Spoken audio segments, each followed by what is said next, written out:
Como prefieras, podemos ir arrancando, si digamos, Bueno, vamos arrancando. estoy fijando a ver si hay alguien más para entrar, espérate que... Ajá, acá tengo uno más en sala de espera, perfecto, voy viendo en sala de espera quiénes están para entrar. Bueno, ¿Listo? bueno, vamos a iniciar la actividad de hoy. Como sabemos, el tema que nos corresponde analizar es sistema endocrino, o en realidad desde la perspectiva histológica, ¿no? El sistema endocrino, como sistema, en realidad puede ser abordado de distintas variables o distintos ejes. Entre ellos, por ejemplo, nosotros acá en la primera diapositiva, o la primera foto, en realidad no es una diapositiva, vemos, digamos, referencias sobre la parte, digamos, hormonal del sistema endocrino, porque el sistema endocrino está constituido por órganos, digamos, que tienen actividad endocrina, y después por los elementos o las sustancias, en este caso, que permiten la interacción de esos órganos, en este caso, por ejemplo, las hormonas, ¿sí? Y eso nos lleva a pensar entonces a nosotros que, si bien ya hemos hablado de hormonas en comunicaciones intercelular, o ahora hacemos una somera, digamos así, un repaso sobre qué tipos de hormonas, qué características tienen, así a grandes rasgos, para después centrarnos específicamente en la parte, digamos, histológica de los órganos que encontramos o que tenemos que describir en el sistema endocrino. Fíjense que nosotros las hormonas las podemos clasificar en dos grupos, hormonas esteroideas, dentro de las cuales nosotros tenemos distintos órganos que sintetizan o producen hormonas esteroideas. Las esteroideas son todas derivadas del colesterol, o sea, la molécula básica a partir del cual se sintetizan las hormonas esteroideas es el colesterol, ¿sí? Eso ustedes en bioquímica lo ven muy bien, qué modificaciones sufre la molécula del colesterol para poder terminar constituyendo alguna de las hormonas, en este caso, como por ejemplo en las gónadas, nosotros los esteroides gonadales los encontramos como estrógenos, progestágenos y andrógenos, ¿sí? Esto, digamos, hablándolo en forma grupal, digamos, ¿sí? Y después también tenemos otro órgano que sintetiza hormonas esteroideas, que son las suprarrenales. Y ahí tenemos nosotros entonces esteroides córticos suprarrenales. Vamos a ver nosotros en el preparado después de suprarrenal, que tiene distintos sectores o porciones de la glándula que se sintetizan cada una de ellas un tipo de esteroide. En el caso, por ejemplo, de la glomerular, nosotros vamos a encontrar que es la encargada de sintetizar mineralocorticoide, ¿sí? Dentro de ella el principal es la aldosterona, es un mineralocorticoide. Después una porción fasciculada donde se sintetizan los glucocorticoides y el principal de ellos es el cortisol. Y en la parte, digamos, interna de la corteza suprarrenal vamos a encontrar síntesis o producción de andrógenos, ¿sí? El organismo, digamos, busca mantener siempre un equilibrio entre los esteroides gonadales y los esteroides, digamos, suprarrenales, ¿sí? Estos serían en relación a las hormonas de características esteroideas. Vamos a ver ahora, por ejemplo, hormonas de características o de estructuras proteicas. Dentro de ellos, fíjense que pueden ser polipéptidos o péptidos pequeños.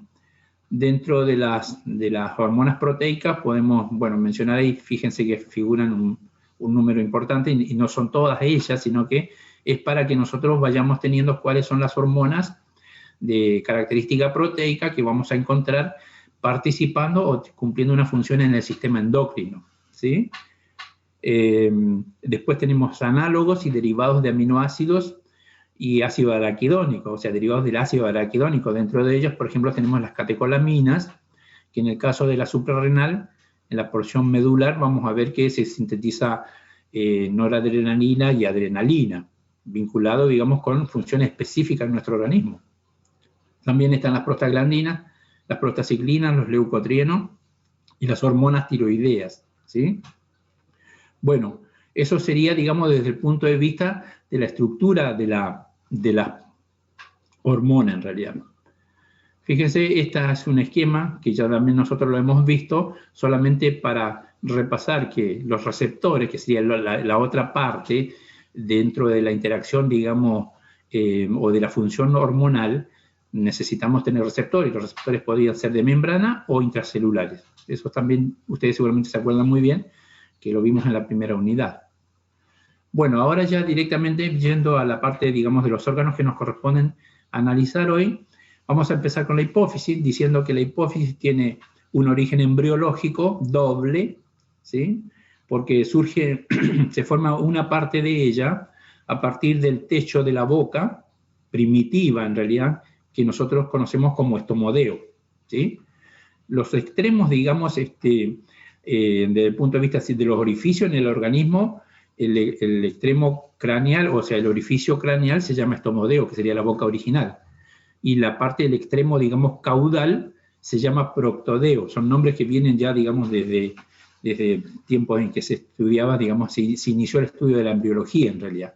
Por eso es que nosotros, entonces, en el caso de la boca primitiva, la conocemos como estomodeo, ¿sí?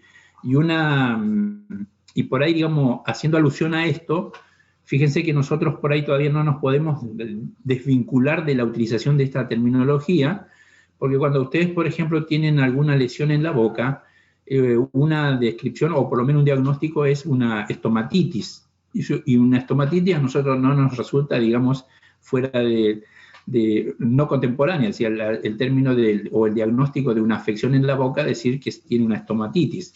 Y fíjense que estamos utilizando para definir esa lesión o esa afección una definición o que digamos un nombre que viene de la antigüedad, ¿sí? Entonces eso es con respecto a la hipófisis. Decimos entonces que tiene una parte de ella que deriva del estomodeo o del techo de la boca original, que va a constituirse en una bolsa de Rathke. Nosotros después ya hablamos más bien de la bolsa de Rathke, y una parte, digamos, que deriva del neuroectodermo, ¿sí? De lo que sería la estructura encefálica en formación, que ahí nosotros lo vemos representado en color azul, ¿sí? Es una evaginación del neuroectodermo orientado hacia la parte, digamos, donde se va a localizar la bolsa de Rathke, y de este modo entonces nosotros vamos a encontrar que el lóbulo posterior, que acá está invertida en la foto, porque en realidad estamos viendo anterior y posterior, pero esto es el lóbulo posterior que deriva del infundíbulo, ¿sí? Del diencéfalo, y el lóbulo anterior que deriva, digamos, de la bolsa de Rathke, que a su vez deriva del estomodeo, ¿sí? Así encontramos conformada la hipófisis localizada en la silla turca, que con esta estructura sí ya después ustedes se van a ir familiarizando más desde el punto de vista anatómico, ¿sí? Originalmente, fíjense que en el estadio inicial, cuando no había estructura cartilaginosa, fue cuando se produce la evaginación para conformar, digamos, aportar la parte de la hipófisis que derivará, digamos, del estomodeo, ¿sí? Acá ya la encontramos constituida nosotros. Bueno, este es un esquema para poder, digamos, establecer más o menos un marco dentro de con relación a la estructura de la hipófisis para el análisis después desde el punto de vista histológico. Si bien nosotros acá sistematizamos en realidad el hecho de que, por ejemplo, decimos, bueno, en este esquema yo tengo la pars distali, que va a corresponder a la adenohipófisis, y tengo la pars nervosa, ¿sí? Que es la que, digamos, correspondería al lóbulo posterior de la hipófisis. Después tenemos entre ambas una pars intermedia, que prácticamente viene a considerarse en el preparado. Nosotros vamos a ver igual acá componentes de la pars intermedia que han constituido como quistes, digamos que tienen más relación dentro de estas dos estructuras que conforman la hipófisis con la adenohipófisis, ¿sí? Y la pars intermedia, bueno, en algunas especies por ahí todavía tienen estructuras más funcionales que en la estructura de la hipófisis humana. Después también tenemos la pars tuberalis, que vendría a ser una prolongación hacia o superior de la pars distale, ¿sí? Y después también tenemos acá, bueno, obviamente arriba tenemos la parte, digamos, del componente de la componente nervioso, que correspondería a la parte del hipotálamo, ¿sí? Entonces nosotros tenemos la pars distali o adenohipófisis o lóbulo anterior, tenemos la pars nervosa o lóbulo posterior, una pars intermedia, ¿sí? Y una pars tuberalis. Esos serían los componentes de la hipófisis en realidad, para después ir analizando qué característica histológica tiene cada una de estas partes. Nosotros con este esquema ya nos podemos orientar. Fíjense que acá, en este esquema también, nos sirve para después tenerlo presente cuando analizamos, digamos, la parte de la neurohipófisis. Fíjense que nosotros acá tenemos representado esquemáticamente estructuras que corresponderían al núcleo paraventricular, esto es en el hipotálamo, ¿sí? Nosotros tenemos el núcleo paraventricular y el núcleo supraóptico. A partir de ahí, digamos, con localización del cuerpo neuronal en estos núcleos, por eso se llaman núcleos, son acúmulos. ¿Se acuerdan que nosotros cuando hablábamos de en tejido nervioso, en la organización, decíamos que en muchas partes del encéfalo, la sustancia gris podría estar como corteza en el caso del encéfalo o del cerebro, o podría estar constituido como núcleos, y eran acúmulos de cuerpos neuronales. Este es uno de ellos, o el otro también, ¿no? Estos acúmulos de cuerpos neuronales emiten su prolongación axónica y transcurre a través de toda, digamos, de la pars tuberalis, parte posterior, y llega hasta lo que sería la pars nervosa o lóbulo posterior. Acá termina el axón, estas líneas corresponden a la prolongación axónica, y bueno, y acá obviamente que está el extremo del axón con el producto de secreción que después vamos a ver en el preparado que corresponden a los cuerpos de Henry. ¿Sí? Pero es importante tener esto en mente. ¿Por qué? Porque en realidad nos permite a nosotros después tener presente que acá, en el lóbulo posterior, no vamos a encontrar cuerpos neuronales o somas. Vamos a encontrar células, pero que no corresponden a los cuerpos neuronales.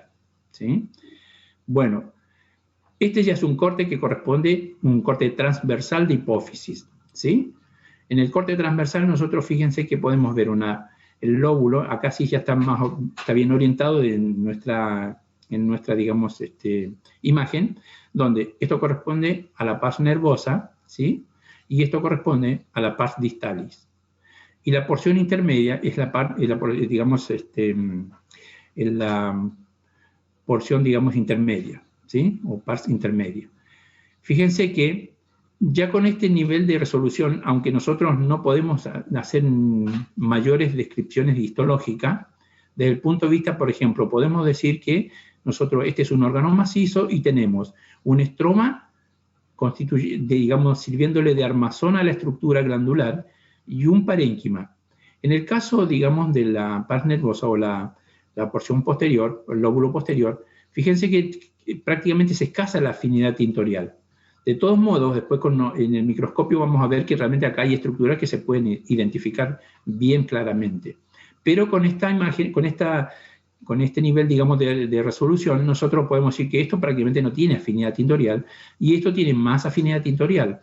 Entonces, nosotros con esta imagen, o por lo menos con esta fotografía, nos podemos hacer la idea de cualquiera sea la microfotografía que podamos ver que corresponda a hipófisis, no podemos equivocarnos porque siempre vamos a tener una zona que no tiene casi afinidad tintorial y otra que sí. Fíjense, entonces no importa que la microfotografía corresponda a cualquier atlas, en esto nosotros no nos podemos equivocar, fíjense, porque esto es muy típico de la hipófisis. ¿Tá? Después lo vamos a ver con mayor detalle en el microscopio. Algo importante que tenemos que tener presente también nosotros es que la circulación en la hipófisis se adecua a los requerimientos funcionales de la glándula. Porque nosotros decíamos que, por ejemplo, acá en el hipotálamo están los cuerpos neuronales, ¿sí? O abicélulas que tienen secreción neuroendocrina. Y si bien en la pars nervosa, o ¿sí? Los cuerpos neuronales están en el hipotálamo y todo el axón viaja hasta la porción posterior o la neurohipófisis, ¿sí? En el caso de las hormonas que van a estimular a las células de la pars distali o de la adenohipófisis, como no hay una comunicación neuroendocrina en términos, digamos, de prolongación axónica, acá la hormona, que en este caso, digamos, en realidad son la mayoría como polipéptidos, ¿sí? Que tienen actividad, digamos, primero tienen afinidad por un receptor y después tienen actividad, digamos, capacidad de actividad catalítica, o no catalítica, sino de estimulación sobre el receptor que hay en la célula en la adenohipófisis. Ese neurotransmisor o ese polipéptido es liberado a la circulación en la parte del hipotálamo por las células que producen, que son por ejemplo, las hormonas que van a estimular a las distintas células de la adenohipófisis. Se vierten en el torrente circulatorio, en los capilares acá, viajan a través del sistema porta-hipofisario y en la capilarización que hay nuevamente en la adenohipófisis, se libera alrededor de las células, que son las células diana, con su respectivo receptor para estimular la actividad de síntesis de la hormona, en este caso que corresponde a la adenohipófisis. ¿Sí? ¿Se entiende esto o no? Entonces, esto es importante tenerlo en cuenta porque este sistema o esta estructura circulatoria o vascularización muy particular que tiene la adenohipófisis es la que permite, digamos, esa función.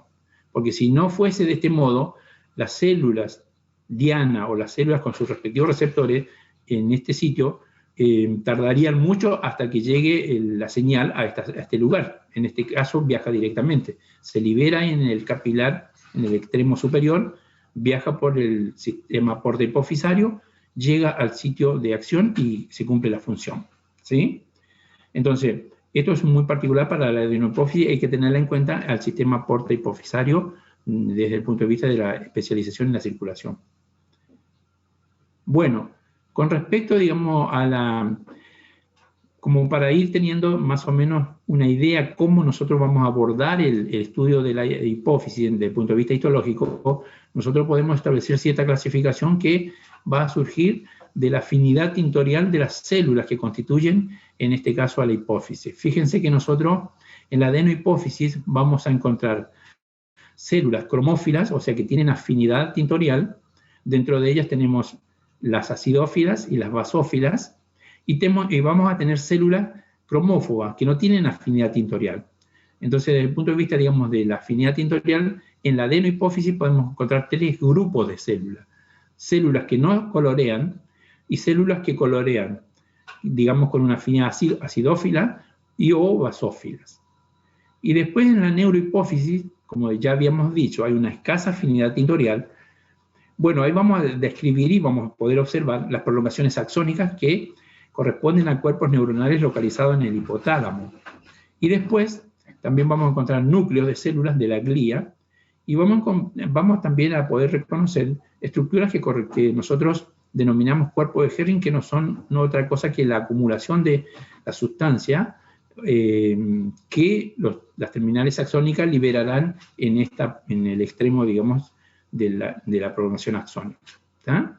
O sea, esta sería una primera, digamos, clasificación que nosotros podríamos establecer respecto de cómo abordamos el estudio de la hipófisis. Otra clasificación que también, digamos, vamos a encontrar en la bibliografía es que, fíjense que nosotros, de acuerdo a la acción de la hormona que libera el grupo de células en la hipófisis, nosotros podemos encontrar un grupo de células somatotrofas que van a ser las encargadas de producir prolactina, ¿sí? Y de esta forma, entonces, estas células van a ser liberadas al torrente circulatorio para ir y estimular o por lo menos activar esa función de somatotrofa, ¿sí? Somatotrofa está referida, digamos, a la prolactina, que es la que estimula la liberación, la producción de leche. Perdón, un error cometí. Estaba hablando sobre la lactotrofa. Las somatotrofas son las hormonas de crecimiento, ¿sí? Prácticamente tienen células diana en todo el organismo, porque son las que estimulan el crecimiento. Después, las lactotrofas o mamotrofas son las que, digamos, producen prolactina y que van a actuar en las mamas. Después tenemos las corticotrofas, que son las que, digamos, van a producir ACTH, ¿sí? La ACTH es una hormona que va a actuar o va a cumplir su función en la suprarrenal. Y después tenemos otro grupo de células que son gonadotrofas, que son las que van a producir FSH y LH, que son, digamos, las hormonas que van a actuar sobre las gónadas. Y otro grupo de células que son tirotrofas, que son las que van a producir TSH. Fíjense que, paralelamente a esta clasificación, de acuerdo a la acción de la hormona que liberan las células, también está establecida cierta, digamos, clasificación según su afinidad. Basófilas son estas tres últimas, grupos de células, y acidófilas son las dos primeras, ¿sí? Acá vienen las hormonas que libera cada una de ellas. La tirotrofa produce TSH, la gonadotrofa FSH y LH, la corticotrofa la ACTH y la lactotrofa prolactina. Y la primera, la somatotrofa, que produce somatostatina. ¿Ah? Bueno, esta es una imagen, digamos, con una coloración hematoxilina eosina de hipófisis. Fíjense que nosotros vemos en esta foto a la izquierda una zona más acidófila, lo cual corresponde a grupo de células acidófilas. Y en la foto inferior vemos una afinidad, o por lo menos una tinción más basófila, que corresponde al grupo de células que tienen afinidad y la podemos definir como basófilas. A la derecha vemos una porción de la neurohipófisis. Fíjense que la afinidad tintorial es muy particular, y acá se ha empleado otro tipo de tinción que no es hematoxilina eosina, porque como es un tejido nervioso, nosotros para ello empleamos técnicas de tinción que nos permiten, digamos, evidenciar mejor este tipo de tejido que no tienen afinidad, digamos, por la técnica de coloración básica que empleamos siempre en hematoxilina eosina, ¿sí?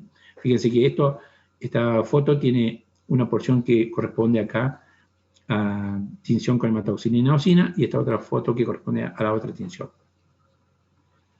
Bueno, vamos con tiroides desde el punto de vista embriológico. Ustedes saben que tenemos que nosotros hacer mención de el origen embriológico de cada una de las glándulas que vamos a estudiar.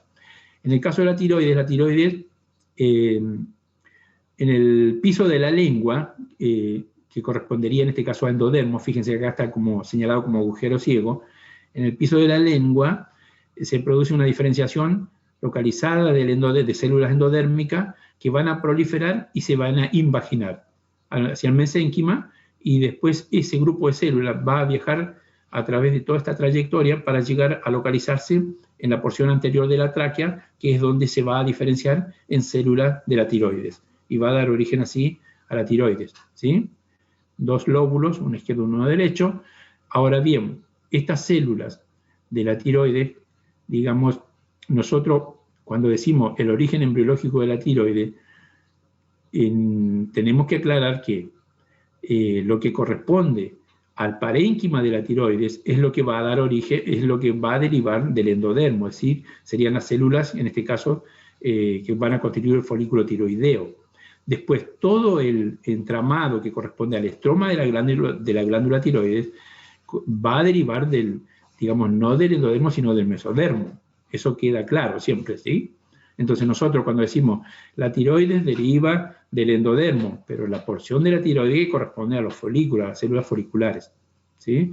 Esta es una foto, una imagen donde nosotros estamos viendo desde el espacio interior de lo que sería la estructura del cuello, constituido por arcos faringeo branquiales, 1, 2, 3, 4, ¿sí? Después falta el 5 y está. Bueno, nosotros fíjense que en estas estructuras, vamos a verlo más adelante igual en otra fotografía, pero acá podemos ver el sitio en donde está en el piso de la lengua, la parte posterior, es donde se produce la primera diferenciación de las células que van a dar origen a la tiroides. ¿Está? ¿Sí? Esto sería un perfil y esto sería más o menos una vista desde la parte posterior de la pared anterior de los arcos faringeos. La histología la organización histológica de la tiroides está dada, como decía recién, por un estroma y un parénquima. El parénquima lo constituyen los folículos tiroideos y el estroma es todo el tejido conjuntivo que sirve de sostén para la organización de esos folículos tiroideos, ¿sí? La unidad funcional de la tiroides es el folículo tiroideo. Entonces nosotros tenemos que definir qué es un folículo tiroideo, cómo está constituido, ¿sí? Desde el punto de vista, digamos así, del concepto que debemos ir fijando respecto a la organización histológica, en este caso de este órgano, ¿tá? Además de las células foliculares que hay acá, ¿sí? Que nosotros podemos acá delinearlo, vamos a tener que describir células en el intersticio, por lo menos en la parte de la membrana basal de las células foliculares acá, ¿sí? A una célula que provienen de las crestas neurales, que van a dar origen a las células parafoliculares y que van a ser la encargada de sintetizar o producir calcitonina. Los folículos tiroideos producen hormona tiroidea y las células C o parafoliculares van a ser las responsables de producir calcitonina. Paratiroides. El origen embriológico de la paratiroides, ustedes saben que hay paratiroides superior e inferior, y entonces ellas derivan de la tercera bolsa faríngea y de la cuarta bolsa faríngea. Acá tenemos nuevamente un esquema donde nosotros vemos representado, fíjense, arco faríngeo 1, 2, 3, 4. Fíjense por la parte externa, y esto sería la parte externa del cuello, nosotros definimos hendidura faríngea. Por la parte interna, el revestimiento interno de los arcos faringeos está dado por endodermo, esto es intestino faríngeo, ¿sí? Que después se continúa con intestino, por supuesto, anterior, medio, posterior, bueno, todo eso que ustedes ya también vieron. Entonces, el revestimiento interno del arco faríngeo es endodermo. Entonces, cada una de estas invaginaciones, que son denominadas bolsas faríngeas, está digamos, revestida por endodermo. Ahora, a partir de este tejido endodérmico, se produce una diferenciación regional o local acá, ¿sí? Y una acumulación de células, que en este caso, por ejemplo, esta sería la tercera bolsa faríngea, y me va a dar origen a ¿a quién? A la paratiroides inferior. Fíjense que está en el tercer arco, es superior, pero la localización definitiva va a ser la paratiroides inferior. Tercer arco, tercera bolsa faríngea. Además, ahí se deriva el timo, pero bueno, no nos corresponde analizarlo hoy. La cuarta bolsa faríngea es esta de acá. Y a partir de acá, entonces, se produce una diferenciación en la célula endodérmica que va a dar origen a la paratiroides superior. Acá está señalizado en amarillo, y acá en este otro esquema se ve representado de qué forma se produce el desplazamiento, digamos, o la migración de los grupos de células derivadas de las bolsas faríngeas para localizarse definitivamente adosadas a la parte posterior de la tiroides. Por eso nosotros a las glándulas paratiroideas las encontramos muy en estrecha relación con la tiroides. Y esto genera a veces también, por supuesto, dificultad cuando tiene que ser escindida o intervenida u operada la tiroides. A veces puede ser arrastrada o puede ser también comprometida la paratiroides. Un tema que después en anatomía ustedes lo ven muy bien eso, ¿sí? Porque son un grupo de células nada más que están muy adosadas. Nosotros histológicamente los vamos a reconocer muy bien, pero anatómicamente no son fácilmente reconocibles. Este sería un patrón histológico, un preparado que corresponde a paratiroides. En la paratiroides vamos del mismo modo, a definir cómo se constituye el estroma y el parénquima. El parénquima en este caso va a estar dado por las células principales y las células oxífilas. ¿Cómo lo vamos a diferenciar? Bueno, en el preparado igual lo vamos a diferenciar muy bien. Las células principales son más basófilas y las células oxífilas son más acidófilas. De tal forma que nosotros, por ejemplo, vamos a poder diferenciar muy bien los grupos de células oxífilas de las principales. Estos son tejidos adiposos. En la paratiroides, en algunas muestras de paratiroides vamos a encontrar abundante tejido adiposo, y eso también a veces nos va a servir, digamos, como para orientarnos sobre qué órgano estamos haciendo el estudio. Suprarrenal. La suprarrenal también tiene un doble origen embriológico. Fíjense que tenemos un origen embriológico mesodérmico y un origen ectodérmico. En el caso de la porción mesodérmica que va a dar origen a la suprarrenal y que va a formar la corteza, que en el periodo de vida fetal nosotros definimos como corteza fetal, surge de una diferenciación, digamos, del mesotelio que nosotros vamos a encontrar anatómicamente ubicado entre lo que sería la cresta gonadal, ¿sí? y el origen del mesenterio. En la pared posterior se produce una diferenciación de esa célula y va a dar origen a estas células que corresponden a la corteza suprarrenal. En este caso es fetal, en la vida digamos, intrauterina. Después, la migración de células de la cresta neural, que también ya ustedes saben cuál es, se produce para que lleguen hasta este sitio y pasen a constituir lo que es la médula de la suprarrenal. Ya después del nacimiento y en toda la transición hacia la vida adulta, la corteza fetal de la suprarrenal pasa a ser reemplazada totalmente por otra corteza, otro grupo de células que van a dar origen a la corteza adulta, ¿sí? De esta forma nosotros nos encontramos una suprarrenal con un doble origen embriológico, mesodérmico y ectodérmico. En este caso, ectodérmico a partir de las células que son del grupo de células de la cresta neural, ¿sí?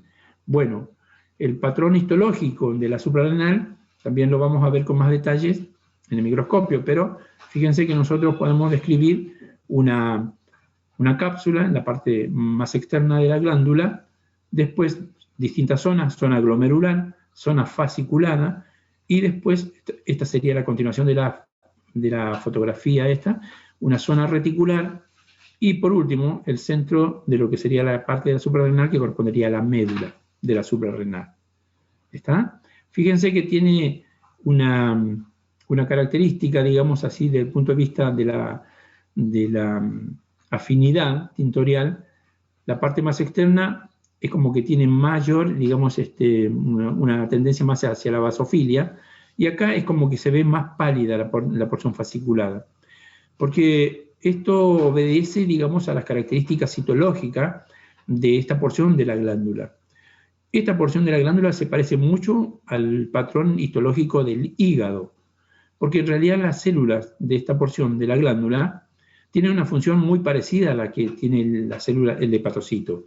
Tienen un retículo endoplasmático liso muy desarrollado, muy desarrollado, y por ende, con la técnica de preparación, prácticamente todo el componente lipídico se pierde y aparecen, digamos, como que fuesen células que están como una esponja en realidad, ¿sí? De esa forma, nosotros en el preparado lo podemos ver como una zona muy pálida, con mucha afinidad, baja afinidad, a diferencia de la zona glomerular, por ejemplo. O después, cuando veamos la zona reticular también, que tiene, digamos, otro patrón histológico.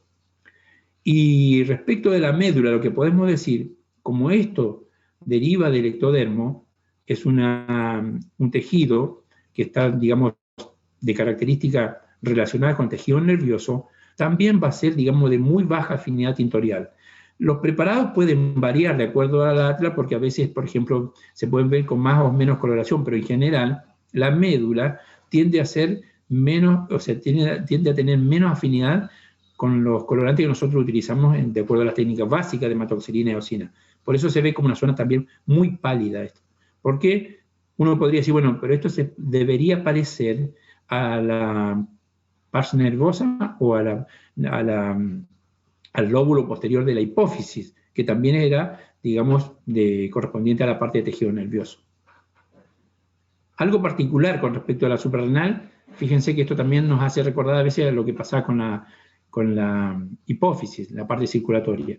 Fíjense que desde la cápsula, toda la parte, digamos, del circuito o de la estructura, digamos, circulatoria de la glándula, se distribuye de tal modo que pasa por la glomerular primero, pasa por la fascicular y llega a la reticular para último llegar a la médula. Y el sentido de la circulación en este caso está dado de esta forma. Entonces, ¿qué es lo que pasa? Esto permite que, por ejemplo, pasando acá por la fascicular, que es la que por ahí tiene, digamos, más imponente, y con la cual ustedes por ahí van a estar más familiarizados, porque en realidad, por ejemplo, cuando nosotros decimos que en la fascicular se produce cortisol, ¿sí? El cortisol es un corticoide, y nosotros los corticoides lo estamos asociando siempre con, digamos, situaciones de estrés. Entonces se produce un estímulo que requiere, digamos, aumentar el metabolismo, ya sea desde el punto de vista energético para la lucha o para una huida, depende cuál sea la situación, como qué característica tenga el adversario, diríamos, ¿no? Entonces, fíjense que se produce el estímulo, esta célula de la fascicular libera mucho cortisol, el cortisol viaja hacia la médula, y en la médula las células, digamos, encargadas de producir adrenalina, no adrenalina, o sea, catecolamina, son estimuladas, digamos, por este cortisol en el torrente circulatorio. Además de eso, estas están inervadas obviamente por el sistema simpático, entonces estas células de la médula liberan gran cantidad de catecolaminas, que son, digamos, la sustancia o el neurotransmisor que nosotros necesitamos para esa instancia, ¿sí? Entonces, fíjense cómo se adecua todo el aparato circulatorio para poder interrelacionar de acuerdo a la necesidad y en la función de la glándula para asistir a los requerimientos del organismo. Fíjense que acá vienen representadas también las células de la médula con la que secreta adrenalina y la que secreta noradrenalina, los acúmulos que tiene de gránulos en el citoplasma. A diferencia de las células, que por ejemplo en este caso son las que liberan cortisol, ¿sí? o hormonas sexuales, o en el caso del mineralocorticoide, que es la aldosterona. Fíjense, cada célula tiene su particular, digamos, organización y por ende esto se traduce en una determinada o característica de afinidad tintorial o como yo puedo verlo en el preparado.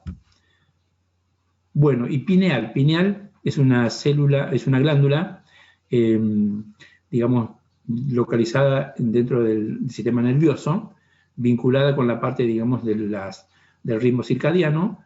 Es una glándula que tiene estrecha relación con el sistema, digamos, en la parte del sistema nervioso, con el nervio óptico, o sea que las señales acá llegan a partir de lo que nosotros, de los estímulos que percibimos en la retina. ¿Por qué? Porque en las especies, esta glándula es la que regula la parte, digamos, del ritmo circadiano, pero a su vez también regula la parte, digamos, de los periodos reproductivos en determinadas especies. Entonces, por eso tiene estrecha relación con el sistema óptico, ¿sí? Con el estímulo, digamos, del ritmo de vigilia, o, por ejemplo, el periodo de sueño-vigilia, en realidad, ¿está? La pineal tiene un estroma como toda glándula, y las células principales son los pinealocitos, y después, como en cualquier porción del sistema nervioso, nosotros vamos a encontrar las células de sostén de los pinealocitos, que son células de la glía. Entonces, todo en este parénquima nosotros podemos reconocer pinealocitos y células de la glía. Fíjense que esto está organizado en lobulillo. Acá hay un lobulillo. Prácticamente toda la glándula se está organizada de ese modo, entre los cuales transcurre el tejido conectivo que hace de estroma de la glándula. Y bueno, y acá encontramos a las células que les describía anteriormente. En esta microfotografía que corresponde a mayor aumento, fíjense que nosotros, acá esto CT corresponde a tejido conectivo, cómo establece el patrón de organización. Acá hay un capilar, y esta imagen, que es la que siempre plantea no sé si mucha inquietud en los estudiantes cuando van a rendir, dicen, bueno, pero tengo que ver o no los acérculos cerebrales en la pineal, y si no, ¿cómo me doy cuenta? Bueno, en este preparado se ve, pero no en todos los preparados puede ser visualizado este acérculo cerebral. Entonces, cuando está me puede servir, pero cuando no está, bueno, lo tengo que desconsiderar. Por eso es que no es tan elemental decir, bueno, pero si tengo que ver sí o sí un acérculo cerebral, una arenilla. No, yo tengo que tener capacidad como para poder reconocer qué patrón de organización tiene la glándula, que, por ejemplo, supongamos, a mí me presentan un preparado de pineal, yo digo, ¿cómo me doy cuenta? Bueno, tengo que desarrollar diversas, digamos, estrategias como para poder yo orientarme en un preparado como este, de glándula pineal. Fíjense que me dice, bueno, pero ¿y cómo sé que es glándula pineal? Bueno, tendré que apelar, digamos, a lo que yo ya he ido incorporando como conceptos que hacen a la organización de una glándula. Y después, las características, digamos, citológicas de ese órgano o de ese tejido que yo estoy observando, ¿sí? Por ejemplo, en esta parte, ¿a qué se parece? No se parece a ninguna. Podría decir, bueno, se parece a la paratiroides, pero bueno, la paratiroides tiene dos grupos de células muy bien diferenciables, entonces yo siempre voy a apelar a ese reconocimiento, y en esto yo puedo recorrer el preparado y tengo siempre este mismo patrón. Entonces, no me lo puedo confundir con ninguno, porque en realidad si no encuentro, y digo, pues se parece a la paratiroides, pero prácticamente el patrón es el mismo en todo el extendido, entonces evidentemente esto es yo frente a una pineal, ¿sí? Bueno, a ver, no hay más. Vero, pasamos entonces al microscopio. Perfecto, bueno, muy bien. Pasamos ya mismo, comparto. Vamos. Compartiendo. Voy a arrancar aquí, ¿sí? Perfecto. Vamos a arrancar en el mismo orden que has presentado vos, Adrián, recorriendo el microscopio, ¿sí? Con el microscopio virtual, recuerden siempre, ustedes tienen la posibilidad de acercar y alejar la imagen. Se trabaja muy similar a como se trabaja en clase con el microscopio real, con la herramienta en clase, ¿sí? Así que es muy interesante utilizar. Aquí lo que tenemos es un corte de glándula hipófisis o pituitaria, ¿sí? Con sus dos porciones. Fíjense, aquí nosotros podemos ver una región, ¿sí? Que es diferente de este otro lado, corresponde aquí a la adenohipófisis y en este sector a la neurohipófisis. Así que en este corte vamos a ver las dos cosas. En la adenohipófisis nosotros vamos a reconocer en este corte la pars anterior y la pars intermedia, ¿sí? El infundíbulo, la pars tuberalis, la que está apoyada sobre el infundíbulo, no lo vamos a distinguir en este corte. Pero no es necesario, nosotros lo que vamos a ver aquí, ¿sí? Vamos a arrancar por adenohipófisis, y en adenohipófisis, como les decía el doctor hace un ratito, vamos a encontrar básicamente dos tipos de células, las células cromófilas y las células cromófogas. Las células cromófilas pueden ser acidófilas o basófilas, y las cromófogas si tienen escasa o nula apetencia tintorial. Si nos acercamos, nosotros vamos a encontrar fácilmente, miren qué bien que se ven muy bien. Aquí estoy en una región donde se aprecia mucho, ¿sí? Predominan las células acidófilas. Si ustedes se fijan, vamos a usar la herramienta anotar, que es muy interesante. Esto que nosotros vemos aquí, cada una de estas, ¿sí? Son células acidófilas, se lo voy marcando en distintos grupos, pero fíjense en la cantidad, digamos, están completamente agrupadas. Tengo aquí verdaderos nidos de células acidófilas, estoy definiendo así, los límites, ¿sí? Donde las veo agrupadas. Se distinguen todas ellas muy bien, una al lado de la otra, fíjense, nosotros tenemos gran cantidad de células aquí acidófilas, todas ellas, ¿sí? Todas estas células acidófilas están aquí en relación a estas que voy a ver aquí, corresponden, a ver si puedo cambiar el color, aquí, para distinguirlas, las células basófilas. Miren, estas son células basófilas, todas ellas. Fíjense la apetencia tintorial que diferente que es. La célula basófila tiene inclusive hasta un núcleo más claro, si se quiere, en este corte, ¿no? No es un criterio de diagnóstico. Fíjense que el núcleo es más pálido.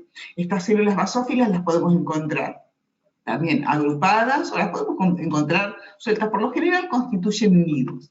Y finalmente vamos a ver, voy a marcar con amarillo, células cromófogas. Las células cromófogas, ¿sí?, que no se tiñen, ¿sí?, tienen muy escasa o nula apetencia tintorial, como esa típicamente que marqué allí, es una, ¿sí? Fíjense como aquí tendríamos otra, ¿sí? Células que no se tiñen, las cromófogas, ¿sí? Células que no adquieren ninguna coloración. En este corte se ven muy bien. Voy a borrar todas las entradas, voy a borrar, porque cuando dibujo así, si me corro queda el dibujo fijo en la pantalla y nos va a molestar, ¿sí? Entonces es muy fácil distinguir, ¿sí?, los grupos celulares. Aquí lo mismo, fíjense, si yo tengo que identificar, ¿sí?, podría identificar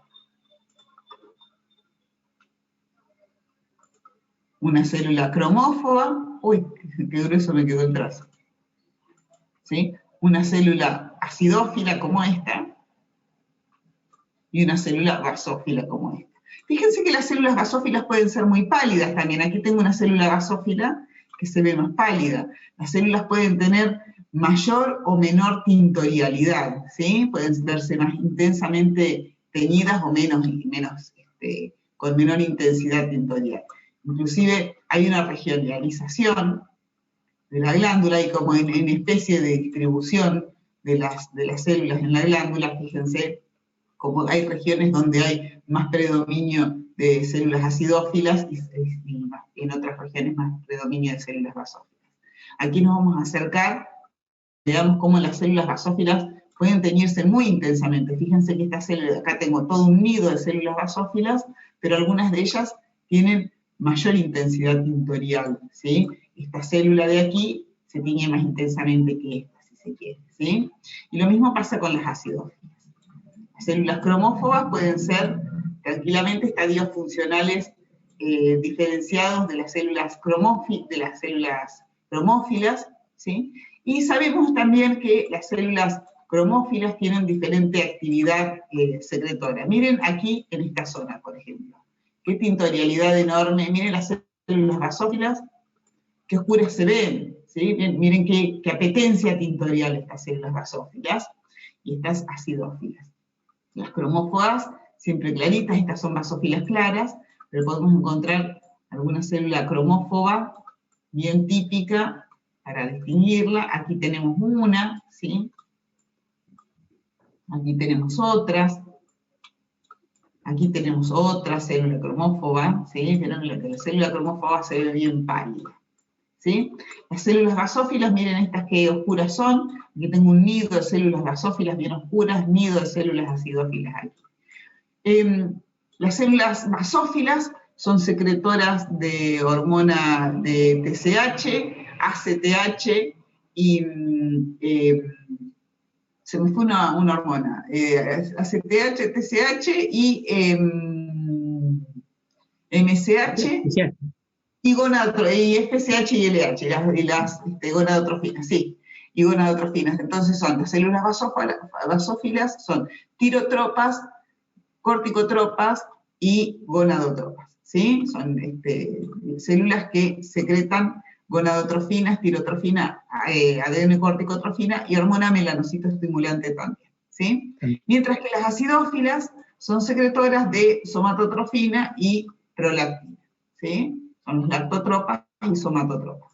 Por supuesto, como toda glándula endocrina, es un órgano muy vascularizado, fíjense, gran cantidad de vasos sanguíneos, aquí estos son de tenor importante, pero pueden ser más pequeños como este de aquí, ¿sí? La capilarización es importante, la vascularización es generosa, miren la cantidad de vasos sanguíneos, aquí los vamos recorriendo, aquí tenemos otro, ¿sí? Esos vasos sanguíneos varían en calibre, fíjense que aquí tenemos uno más delgadito, vamos a acercarnos,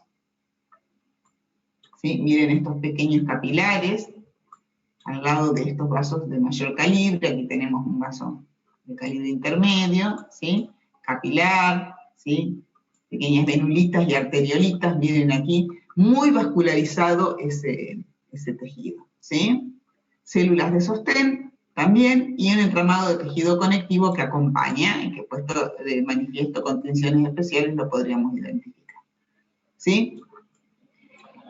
Aquí, además, apreciamos en este corte, fíjense dónde estamos ubicados, aquí este es el plano general, aquí es la panorámica del corte, y aquí el recortecito, el rectangulito marca dónde estamos ubicados. Aquí estamos en la parte intermedia, y aquí vemos estas estructuras quísticas con el coloide, ¿sí? Fíjense que estas estructuras quísticas de la parte intermedia, ¿sí? En la parte intermedia abundan mucho las células basófilas, y cómo estas estructuras coloidales están como rodeadas también de células basófilas, ¿sí? Estas estructuras coloidales también pueden tener células que las revisten, que emiten como prolongaciones hacia el interior del coloide, pero estas estructuras quísticas no tienen, digamos, ninguna funcionalidad, se consideran remanentes de la bolsa de Rathke, que es la estructura que les contaba recién el doctor, que le da origen a la adenohipófisis, ¿sí? A partir de una evaginación del endodermo, ¿sí? Aquí tenemos desperdigadas algunas células basófilas, estamos en fase intermedia, y luego ya nos encontramos, vamos a hacer un alejamiento, fíjense el aspecto de la pars nervosa, de lo que sería la neurohipófisis.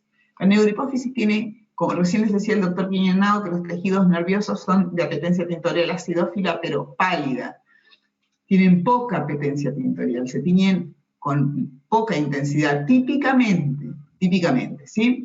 Entonces vamos a ver este panorama predominantemente acidófilo, donde se ve todo este punteado, que corresponde a los núcleos de estructuras celulares, y si nos acercamos, ¿sí? Vamos a ver aquí gran cantidad, ¿sí?, de núcleos, ¿sí?, que corresponden a los núcleos de las células gliales, ¿sí?, o pituicitos, que son las células gliales propias de la estructura de la neurohipófisis. Sabemos que no tenemos núcleos de células neurosecretoras aquí, porque aquí las células neurosecretoras tienen sus núcleos en sus somas, que se alojan en los núcleos supraóptico y paraventricular del hipotálamo, ¿sí? Entonces estas células neurosecretoras con su soma y núcleo celular en el hipotálamo solo tienen en la neurohipófisis sus axones, que discurren aquí, ¿sí?, acompañados de células gliales y pituicitos, y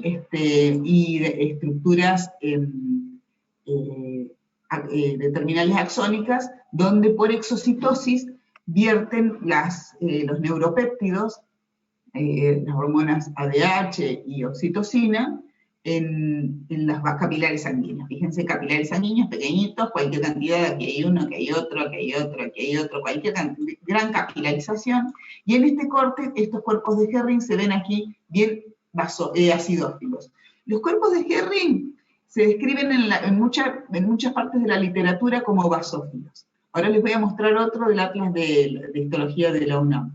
En otro corte que veíamos ayer se veían bien basófilos y definidos, pero aquí se ven acidófilos, vamos a acercarnos bien acidófilos, mírenlos ahí, no debo confundir con esto que es un capilar, un eritrocito en un capilar, se ven aquí acidófilos. Ahora los vamos a ver en otra coloración, aquí tenemos otro corte de hipófisis, todo esto más rojo que ustedes ven aquí corresponde a adenohipófisis, y esto más azulado corresponde a neurohipófisis. Esto es simplemente anecdótico que se los estoy mostrando.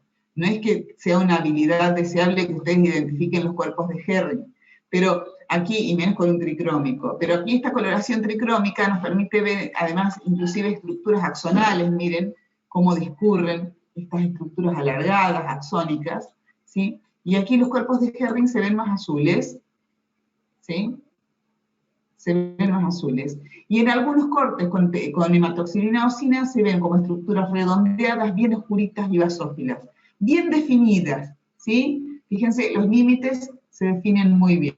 Si lo miramos aquí, como se ve en el Atlas de la UNAM, acá en el Atlas de la Universidad Nacional Autónoma de México, que es muy lindo, este es un atlas, no un microscopio virtual, siempre les decimos, fíjense, los cuerpos de Herring se ven con esta coloración, que no estoy segura cuál es, pero es una coloración que fíjense que tiñe muy bien las axónicas, estas entramados filamentosos, ¿sí?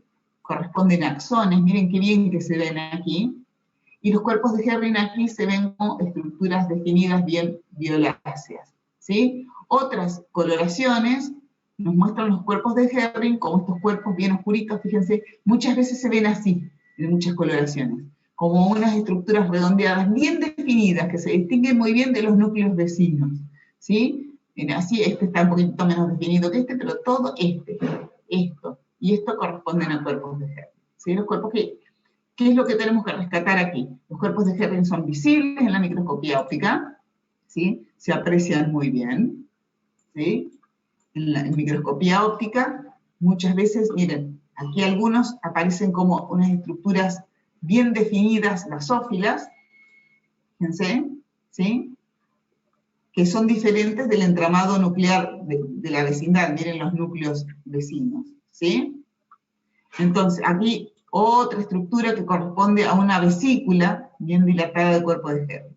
Entonces, los cuerpos de Herring los encontramos aquí en este entramado de la neurohipófisis, ¿sí? No es que tengan que identificarlos necesariamente.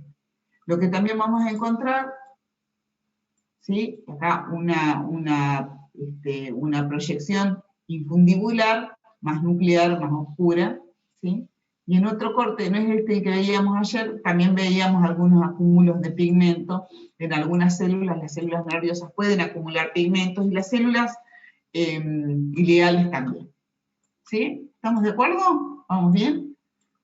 Estructuras quísticas de la parte intermedia, no debo confundirlas con vasos sanguíneos, miren qué bonita que se ve esta.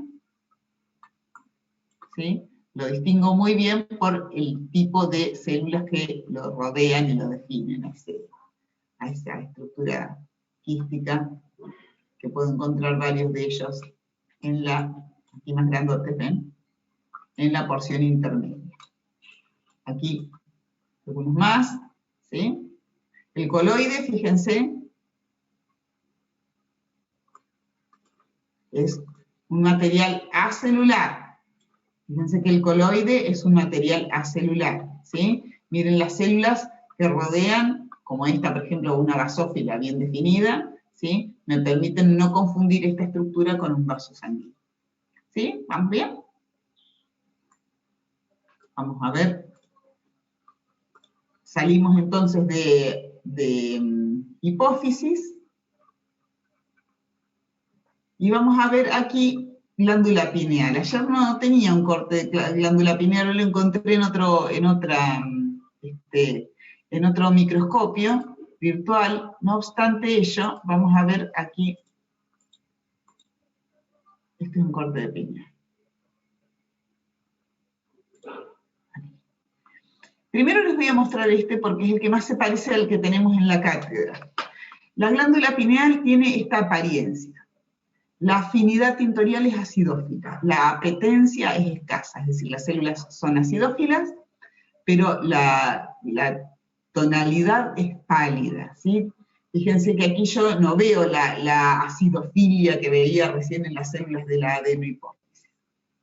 La pineal es una glándula constituida por células neurosecretoras, ¿sí? Los pinealocitos, y además están acompañadas por células gliales. Y toda la estructura de la glándula, que lo vamos a ver ahora en el otro corte, en el corte que tenemos en el microscopio virtual, está, digamos, está recorrida por un entramado de fibras de tejido conectivo, como unas trabéculas de tejido conectivo que se deriva de la pía madre. Nosotros en la glándula pineal no vamos a distinguir los tipos celulares, no vamos a distinguir los pinealocitos de las células gliales. Los pinealocitos son las células neurosecretoras que secretan melatonina. La glándula pineal está vinculada con la regulación de los ritmos circadianos, ¿sí? Está vinculada, tiene conexiones axónicas, ¿sí? Está comunicada con el núcleo supraquiasmático del hipotálamo, y está vinculado entonces con la recepción de la luz a través de la retina y la regulación de otras funciones nerviosas y endocrinas que directamente establecen un ritmo de funcionamiento de sueño y de vigilia circadiano, tal que nosotros somos animales diurnos, es decir, la vigilia durante las horas claras del día y el sueño durante la noche, ¿sí? En la glándula pineal también vamos a encontrar entonces estos tipos celulares, pinealocitos y células gliales, aunque no vamos a distinguir entre ellas, es imposible, digamos, sin una técnica de inmunohistoquímica, con la técnica de rutina, distinguir cuáles de estos núcleos corresponden a pinealocitos y cuáles a células gliales. Entonces vamos a ver un entramado celular parejo, acidófilo claro, donde además vamos a encontrar estas estructuras, como las que estoy señalando aquí, que corresponden a tejido conectivo, un tejido de un estroma conectivo derivado de la pía madre, y también podemos llegar a encontrar, aunque no siempre, la arenilla cerebral. Vamos a ver aquí, este es el aspecto clásico. Esta foto parece sacada, no siendo por esta porción que tenemos aquí de acérculo de arenilla cerebral, no siendo por esto, esta imagen podría ser sacada de cualquiera de los cortes que tenemos nosotros en la cátedra. Una cosa interesante que tiene la glándula pineal y que tienen la glándula pineal, los cortes que tenemos en la cátedra, y que tienen células, encontramos entre los pinealocitos células que acumulan gránulos de pigmento, eso que les decíamos recién, ¿sí? Pero básicamente este es el aspecto. Fíjense que veo núcleos celulares de células con citoplasma acidófilo, pálido, pero no distingo cuál célula podría ser un pinealocito y cuál una célula glial. Aquí un acercamiento de la arenilla cerebral, ¿sí? Que no necesariamente está, así que si bien si está es un buen criterio diagnóstico, si no está tenemos que ver la panorámica de la glándula. Vamos a ver aquí, esta es una panorámica de glándula pineal. En esta glándula pineal, ojo con esto, no confundir esto no es tejido adiposo, ¿sí? Estas estructuras que ustedes ven aquí, es un artefacto de la técnica que se ha roto, ha perdido parte de la estructura glandular, ¿sí? Esto es un artefacto, ¿sí? Pero sí lo que quiero que ustedes aprecien es cómo, vamos a ver, un órgano. Este se ve un poquitito más acidófilo, eso va a depender, digamos, del procesamiento. No se ve tan pálido como típicamente se ven en las estructuras nerviosas, pero tiene muy interesante este corte un par de cosas. Primero, voy a sacar aquí la barra, esto que me molesta. Miren cómo veo una celularidad con este recorrido, este entramado de tejido conectivo que viene derivado de la pía madre, que la pía madre lo rodea la pineal, pero luego, ¿sí? Fíjense cómo se va metiendo, formando ese entramado. Vamos a acercarnos un poquitito más, ¿sí? Miren cómo se va metiendo. Estas celulitas más oscuras aquí, las vemos también en los cortes que tenemos en la cátedra.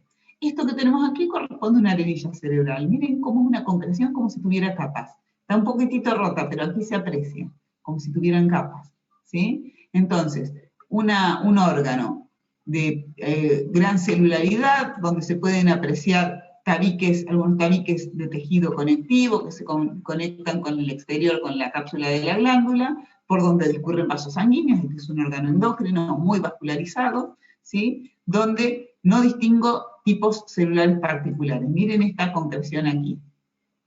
Perdón que vaya y venga, pero por ahí pierdo el... Miren esta concreción calcárea aquí, qué bien que se ve, está hermosa, ¿no es cierto?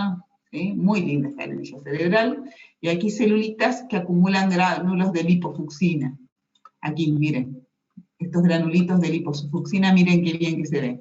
Estos granulitos de lipofucsina, que ustedes ven aquí, me voy a acercar más todavía. Estos granulitos, ¿sí?, se aprecian en nuestros cortes de glándula pineal. Los cortes que tenemos en la cátedra de glándula pineal, cuando tengamos la colección de imágenes del Atlas, los vamos a ver, se aprecian estos acúmulos de granulos de lipofucsina en nuestros cortes también. No es raro que haya acumulación de pigmentos en las células gliales y en las células nerviosas, en el sistema nervioso central. De hecho, hay somas neuronales de motoneuronas que tienen gránulos de pigmento. El epitelio pigmentario de la retina, que lo vamos a ver más adelante, en la próxima clase, acumula gránulos de pigmentos, y en la coroides de la estructura ocular también tenemos células que acumulan pigmento. Estamos hablando de estructuras que derivan o del neuroectodermo o están en relación al neuroectodermo.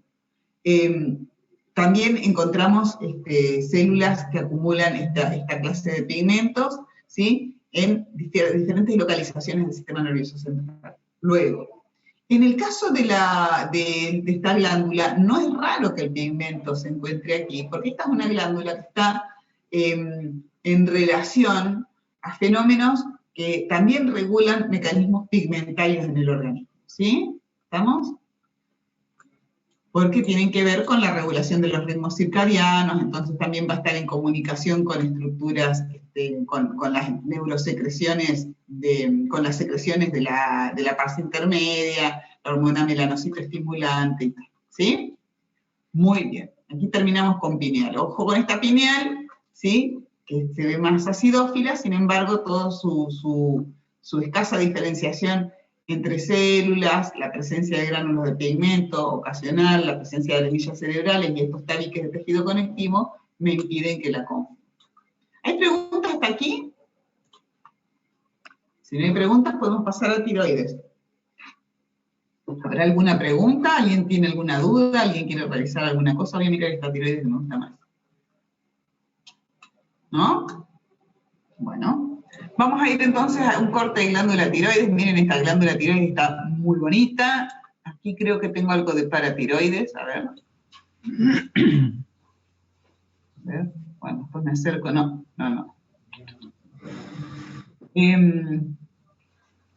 Aquí tenemos entonces un corte de tiroides. En la panorámica, la tiroides es la glándula más fácil de identificar.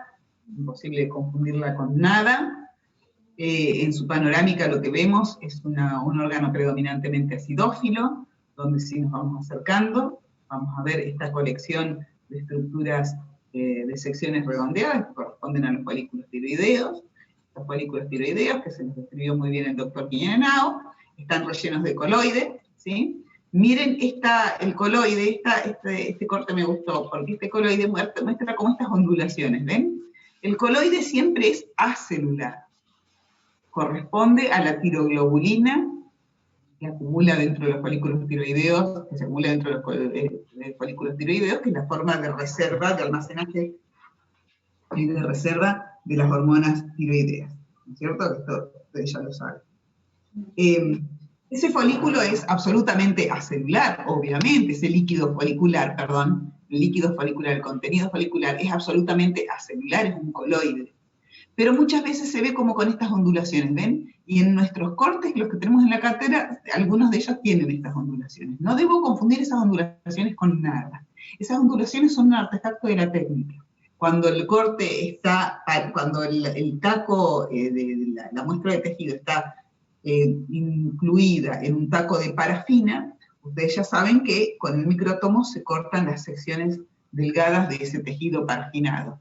Y esa parafina, ese corte delgadito que tiene que tener típicamente 10, 11 micras, 12 micras de espesor, ese corte de parafina que obtengo con el micrótomo, que cuando una vez que es cortado cae en un platito, en una cubetita que tiene agua tibia, para que la parafina se ablande y no se quiebre. Pero muchas veces se quiebra un poquitito con el corte, ¿sí? Y esto que ustedes ven aquí, es como cuando ustedes tienen una sección, si ustedes tratan de cortar una vela con un cuchillo, una rajita de vela con un cuchillo, van a ver que se va partiendo, haciendo tiqui, tiqui, tiqui, quebrándose. Es este artefacto que ustedes ven aquí.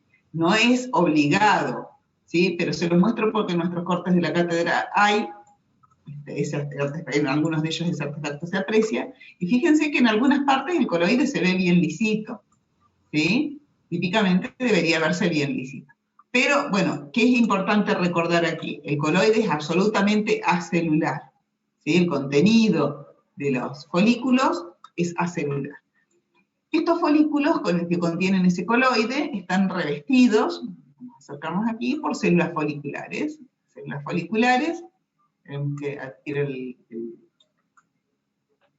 el foco. Las células foliculares son estas que ustedes ven aquí, ¿sí? Estas células foliculares típicamente constituyen un epitelio cúbico, pero eso va a depender del estadio funcional de la glándula.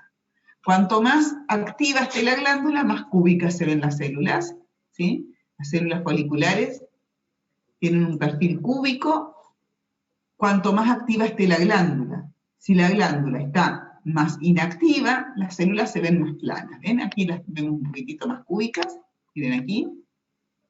Las celulitas, ¿sí? Tienen ese perfil. Todo en relación al estadio funcional de la glándula. Una glándula hiperactiva tiene las células de perfil más alto. Una glándula menos activa tiene las células de perfil más bajo. La actividad de la glándula, por supuesto, va a estar en relación a las demandas del cuerpo y a la edad del individuo, ¿sí?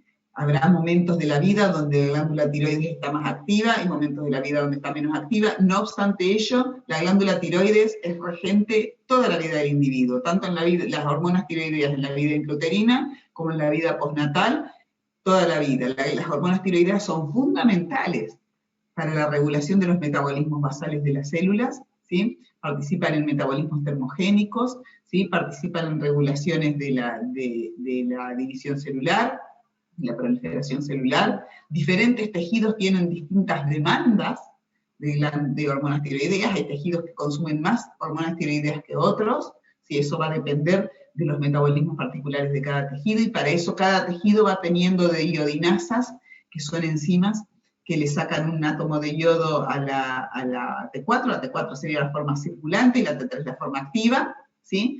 Entonces tenemos enzimas de iodinasas, o iodinasas que iodinan la T3 y la hacen inactiva, o deiodinan la T4 para hacer T3 activa, o deiodinan la T3 para hacer T2. Si el metabolismo tiroideo es muy complejo, ustedes lo van a estudiar en profundidad en fisio, pero ¿por qué tiene esa complejidad? Porque la hormona tiroidea es muy protagonista en la fisiología corporal, ¿no es cierto? En la fisiología sistémica. Aquí vamos a ver este otro corte de tiroides.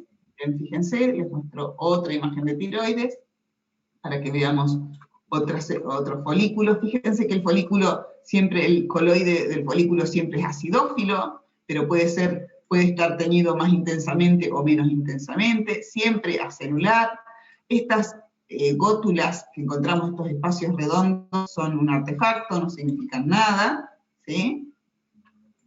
En el coloide, ¿sí? Y vamos a ver, en relación a ese coloide, aquí también, estas celulitas, aquí estas se ven un poquitito más altas, de células foliculares, en este otro corte de tiroides se ven un poquitito más altas, ¿sí? Si me pongo aquí el coloide se ve un poquitito más pálido, ¿sí? Fíjense, puedo recorrer el preparado como quiero. Y lo que vamos a encontrar también en relación a las células foliculares, de los folículos tiroideos, son las células parafoliculares o células C. Con la técnica de tinción histológica de rutina, no podríamos distinguir las células parafoliculares. Yo no puedo distinguir las células parafoliculares. Eso también tiene que ver con el entrenamiento del ojo. En algunos cortes se pueden ver con más facilidad, es más fácil verlos, en otros menos, ¿sí? Nadie les va a pedir a ustedes que distingan cuál de estas células que vemos aquí son células foliculares y cuáles parafoliculares. Pero ustedes lo que tienen que saber es que las células parafoliculares se encuentran acompañando a las células foliculares y se encuentran dentro de los límites de la lámina basal del epitelio del folículo tiroideo. El folículo tiroideo, todas estas estructuras foliculares que constituyen los adenómeros de la glándula tiroides, son derivados del epitelio del endodermo del estomodeo, ¿sí? Recién les mostraba el doctor Guillenau cómo a partir del agujero ciego se invagina una estructura epitelial endodérmica que forma la tiroides y migra, ¿sí?, hacia la región anterior y más caudal del pecho, ¿sí? Esa migración anterior y caudal de esas células define la formación de la glándula tiroides. Esa glándula tiroides entonces es una estructura, es una glándula, como todas las glándulas, de origen epitelial, en este caso endodérmico, así que cada uno de los adenómeros de las foliculares, cada uno de los folículos derivado de un epitelio, está acompañado de su lámina basal. Esas estructuras foliculares, ¿sí?, que están apoyadas sobre su lámina basal, alojan dentro de su lámina basal a las células parafoliculares o células C que derivan de las crestas neurales y que son secretoras de calcitonina. Mientras que las células foliculares producen la tiroglobulina y producen las hormonas T3 y T4, ¿sí?, las hormonas tiroideas, las células parafoliculares o células C producen calcitonina, ¿sí? Hay que tener el ojo muy, pero muy entrenado para distinguir a la célula parafolicular de la célula folicular, propiamente dicho. No es mi caso, ¿sí? Yo podría simplemente adivinar a las células parafoliculares y no identificarlas inequívocamente. Para ello, podríamos recurrir a una técnica de inmunohistoquímica que podría permitirnos distinguir, ¿sí?, a las células parafoliculares de las células foliculares. Bueno, muy bien. ¿Preguntas con tiroides? ¿Habrá alguna pregunta con tiroides o pasamos a paratiroides? Profe, yo tengo una pregunta. Las zonas blancas son artefactos de la técnica, ¿no? ¿Estas cositas redondas? Sí, pero más abajo hay una que está como rodeada por células, cerca del cursor, esa. Eso es un artefacto de la técnica también. Claro, acá el coloide no quedó retenido, esto es una estructura folicular, vamos a acercarnos. Esta es una estructura folicular, igual que esta, igual que las de alrededor. Pasa que acá todo lo que sería el coloide se salió. Fíjense cómo el coloide se retrae. El coloide se retrae y fácilmente podría perderse cuando se monta, se corta y se monta, ¿sí? Entonces, aquí cuando veo una estructura así vacía y quiero saber qué es, me fijo en las células que lo rodean, y veo que son células foliculares, entonces acá me imagino que acá debería estar el coloide, pero con la técnica hacia salir, ¿sí? Buenísimo, muchas gracias. Lo mismo acá, esto es un artefacto, fíjense cómo se retrae el coloide, aquí se ve como una luz, ¿ven? Un espacio entre el coloide y las células foliculares, esto porque el coloide se retrae. Acá tengo otra estructura folicular vacía, ¿sí? Pero son todos artefactos de la técnica, ¿sí? Bien, ¿qué más? ¿Alguna otra pregunta? ¿Alguien más quería preguntar algo? Esto, en cambio, fíjense, también es un artefacto, pero esto acá lo que tengo es como desgarrado, disgregado, ¿sí?, el tejido conectivo que rodea los folículos. Acá se ha roto el preparado, ¿sí? Acá no veo células foliculares rodeando la estructura, fíjense. No veo células foliculares aquí. ¿Ven? Veo manojos de colágeno, todo este tejido conectivo, ¿sí? Veamos, acá veo algunos eritrocitos, así que acá en este tejido conectivo algún vaso sanguíneo había, ¿sí? Otra vez, un órgano endocrino entre este entramado de tejido conectivo aloja gran cantidad de vasos sanguíneos, ¿sí? Bien. ¿Hay alguna otra pregunta? ¿Alguna cosa que quieran ver o pasamos a paratiroides?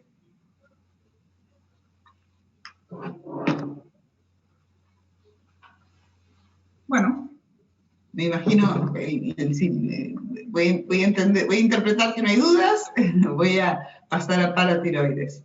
¿Sí? No creo que plantee duda identificar tiroides, así que yo creo que a lo sumo por ahí después concepto de definición de folículo tiroideo, que por ahí a veces pueden tener dudas, pero creo que no hay, porque nadie pregunta. Perfecto. Bueno, tengo aquí dos cortes de paratiroides, uno y otro, pero como tienen diferente pintorialidad, los dos son cortes teñidos con hematoxilina eosina, pero voy a ir con este que es el que se ve más rosado. Fíjense, esto es paratiroides.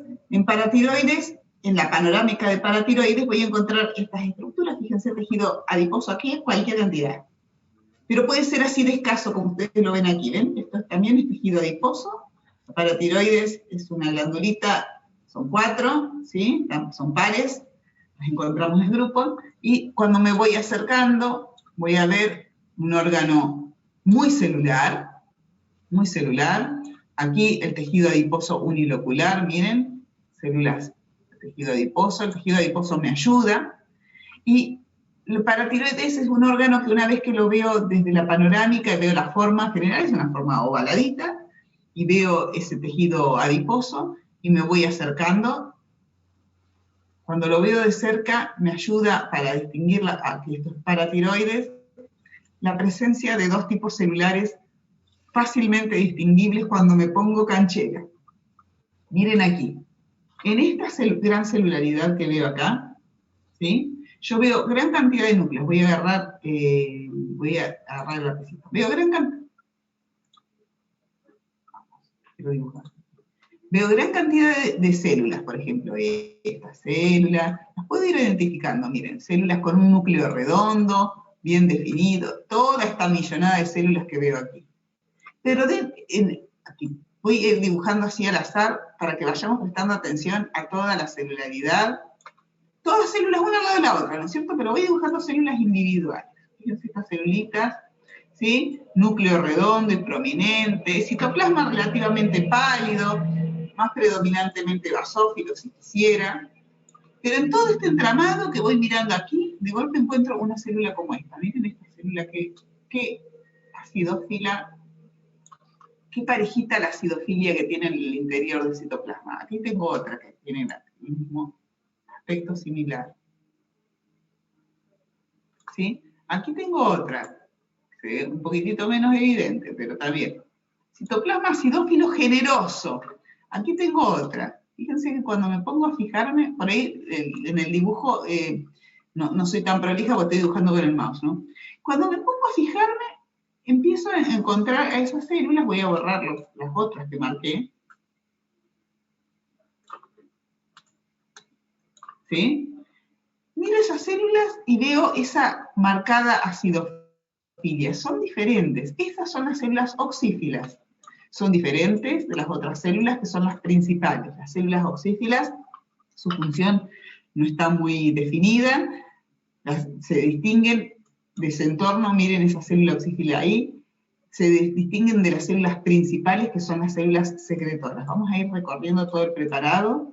Yo ya sé que ustedes están amargados porque ustedes dicen, no, yo no las veo, ay Dios mío, esa célula es terrible, pero si ustedes se ponen o lo observan cuidadosamente, van a encontrar esas celulitas oxífilas en todo este entramado. Yo les estoy mostrando un corte de paratiroides que respeta muy bien la apetencia tintorial del órgano. Ahora vamos a ver otro corte donde las van a ver con más facilidad las células oxífilas. Si ustedes se toman el trabajo de recorrer, van a encontrar estas células oxífilas. Miren qué citoplasma generoso. La célula oxífila es una célula con citoplasma grande, acidófilo, miren aquí. Esta es una célula oxífila, miren qué bien se ve acá. Si ustedes se toman el cuidado de observar con detenimiento, las empiezan a encontrar. Muchas veces estas células oxífilas aparecen inclusive en grupos, en núcleos, en nidos, ¿sí? De células oxífilas. Vamos a alejarnos un poquitito, vamos a recorrer, vamos hasta encontrar un nido de células oxífilas.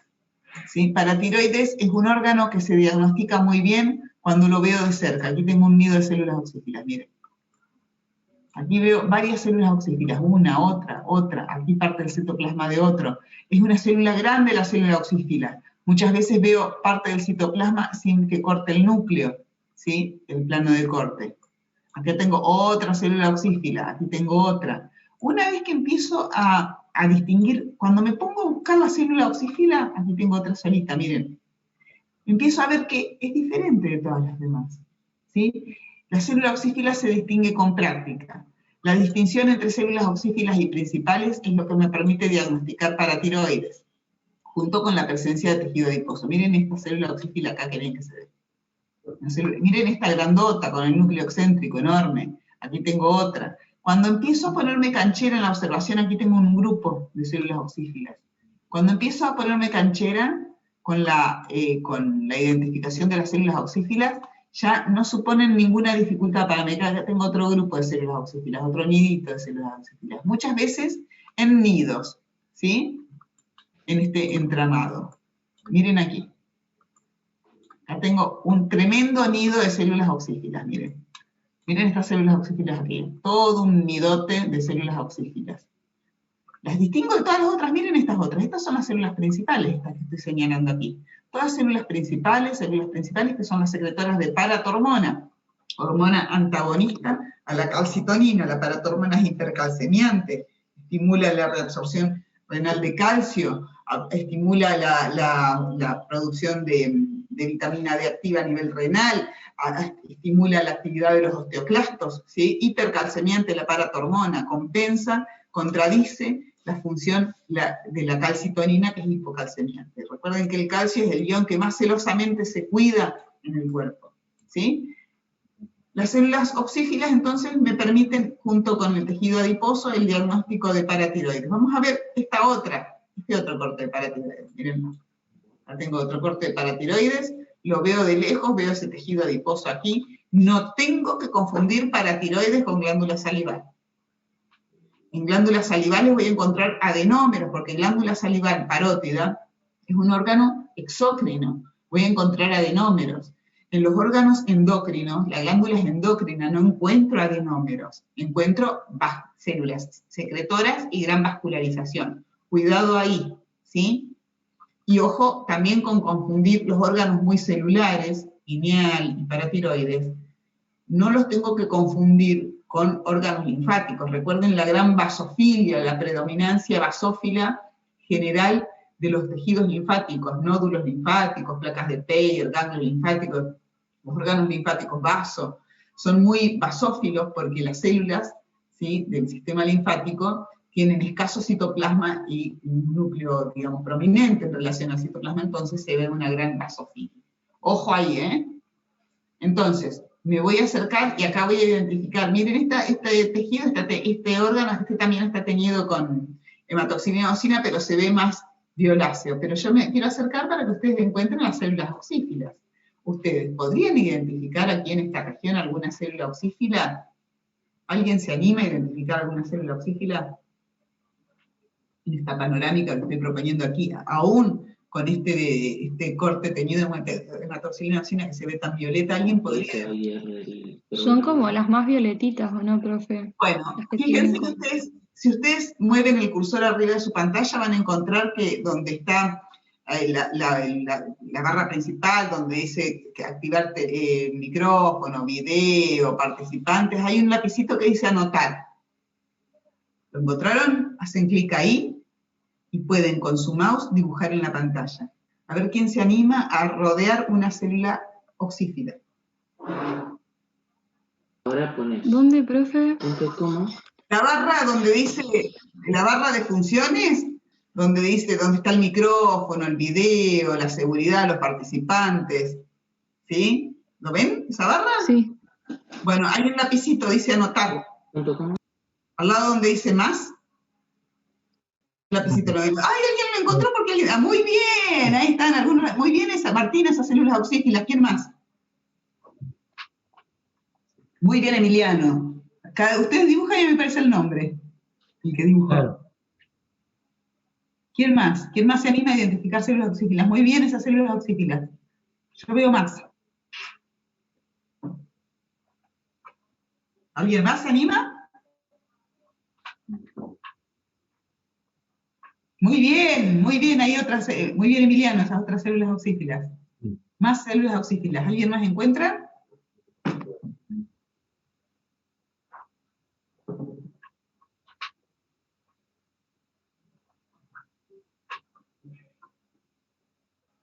Muy bien, Agustina.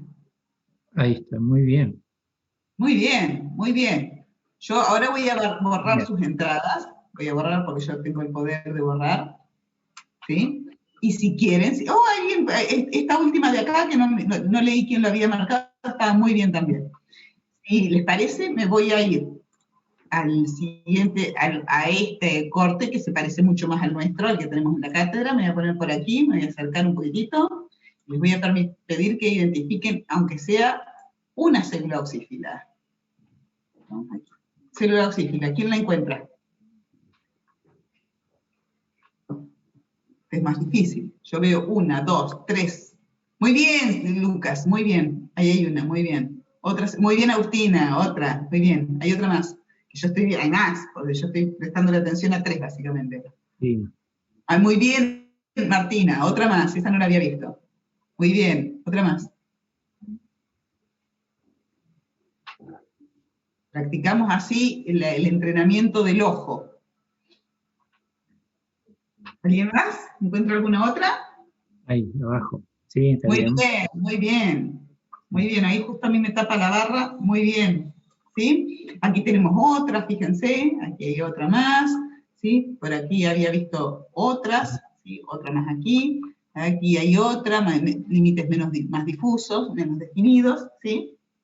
Y así encontramos las células oxífilas. No reviste tanto problema. Voy a borrar. Borro porque si no me paso a la otra imagen y queda sobre la pantalla, sobre la interfaz lo que hemos dibujado y ya me cambio de lado. Bueno, preguntas con paratiroides. ¿Hay alguna pregunta?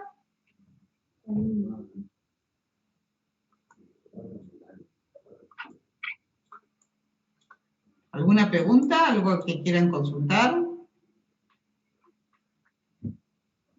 Qué linda, las células oxífilas me encantan.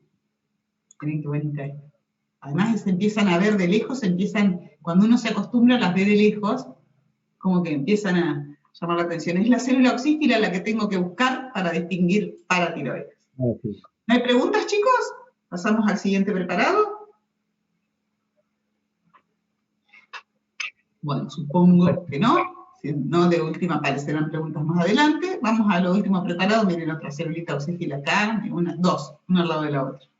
¿Sí? Ya cuando las empezamos a ver más, las vemos de lejos. Ya las identificamos, miren, en este aumento. ¿Ven? Si me acerco un poquitito, ven, aquí tengo la célula oxífila y una vecinita. ¿Sí? Empiezo a ver a todas. Son muy lindas, me encantan las células oxífilas. Bueno.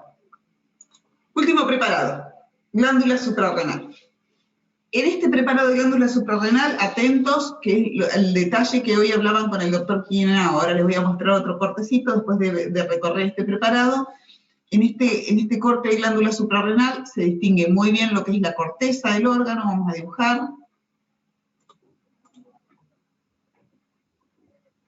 Toda la corteza del órgano, de lo que es la médula. Pero fíjense que esta médula aquí debería verse más pálida. En los cortes nuestros de la cátedra se ve más pálida la médula, ¿sí? Porque es tejido derivado del neuroectodermo, son células del sistema nervioso, ¿sí? Células de las glándulas de las crestas neurales, así que típicamente deberían tener un aspecto más pálido, como todo el tejido nervioso. No obstante, aun cuando no se ve así en este preparado, muchos preparados pueden no verse así, eso no le quita utilidad al preparado, porque ahora cuando nos acerquemos vamos a ver las características celulares del órgano, ¿sí? que siempre responden al patrón neural. La corteza suprarrenal, que es la parte primera que nos aboca aquí, no es la única, porque también la médula tiene función endocrina. La parte cortical se aprecia en ella 3 zonas, una glomerular, una fasciculada y una reticular, que en este corte se distinguen perfectamente bien una de la otra. Si es una glándula que está rodeada por una cápsula de tejido conectivo, vamos a acercarnos a verlo bien. Fíjense, miren qué bien que se ve, ¿sí? Una cápsula de tejido conectivo, inmediatamente por debajo una zona glomerular, luego una zona fasciculada y luego la reticular. La glomerular puede ser más delgadita, ¿sí? Suele ser la más delgadita de las 3 en este corte, ¿sí? Un poquitito más generosa, pero es, digamos, la zona más delgadita. La zona glomerular es células especializadas en la secreción de mineralocorticoides, aldosterona, ¿sí? Hormona que participa en el conjunto del sistema renina-angiotensina-aldosterona, ustedes eso ya lo saben, regula la reabsorción facultativa de agua, vía la retención de sodio, ¿sí? Las células se disponen en grupos, fíjense, más o menos redondeados, como estos que ven aquí. Es por eso que la zona, esta capa adquiere ese nombre de zona fasciculada. La cápsula de tejido conectivo, aquí, la cápsula de tejido conectivo que rodea al órgano envía unas trabéculas de tejido conectivo por donde discurren los vasos sanguíneos, de esa organización vascular de la que hablaban hoy con el doctor Quiñonao. A continuación de la zona reticular viene la zona fasciculada, que está formada fundamentalmente por cordones, miren cómo están dispuestas como en cordones, de células, siempre acidófilas, pero en este caso estas células de la zona fasciculada se ven más claras, son las más claras de todas, las más grandes, las más claras de todas.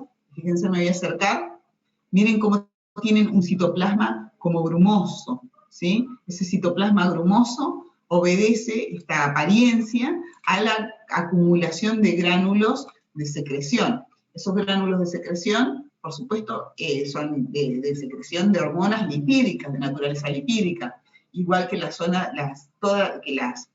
hormonas que producen la zona glomerular, que son los mineralocorticoides, son lipídicos, las hormonas que produce la zona fasciculada también son lipídicas, son las glucocorticoides, entre ellos el cortisol, y las de la zona reticular también son de naturaleza lipídica, que son los andrógenos suprarrenales.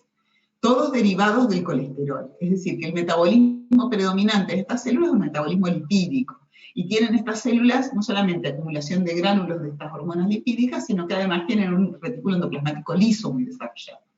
Es por este aspecto, además, de que si bien las tres zonas, las células producen hormonas lipídicas y tienen esta característica celular de tener retículo endoplasmático liso muy desarrollado y acumular gránulos, esto es particularmente desarrollado, se ve particularmente desarrollado y evidente en la zona fasciculada. Y es por eso que las células de la zona fasciculada reciben también el nombre de espongiocitos, por su aspecto, ¿sí? Les van a encontrar también que reciben este nombre de espongiocitos. Por supuesto, la petencia tintorial acidófila, igual que aquí.